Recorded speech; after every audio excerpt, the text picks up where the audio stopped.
Allah yolunda sevdiğin şeylerin keçməsin, verməsin, qalxa bilməsin.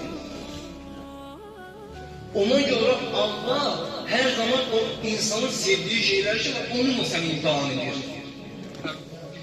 Birinin övladının sevgisi var, məhəbbəti var, Allah onu övladıyla imtihan edir. Birinin evinə sevgisi var, Allah onu eviyle imtihan edir. Birinin görsən ki, maşına sevgisi var, Allah onu maşınıyla imtihan edir. Neye sevgin, neye məhəbbətin varsa, Allah o şeylerle seni imtihan edir ki, sen eraz edərsən, qalxasan, yüksələsən. Çünkü sen bir bəndəsən. Ona göre Allah sende bu sevdiğin şeyleri keçmək istəyir. Necə ki, İbrahim Peygamberin bir dənə övladı var idi, Allah ondan onu istedi. Çünkü sevdiği şey o idi, məhəbbət bəslədiyi şey o idi ki, sen bundan keçməlisən, eraz edəməlisən. Demek ki, bu imtihanların müqabilində Allah insanı neyir?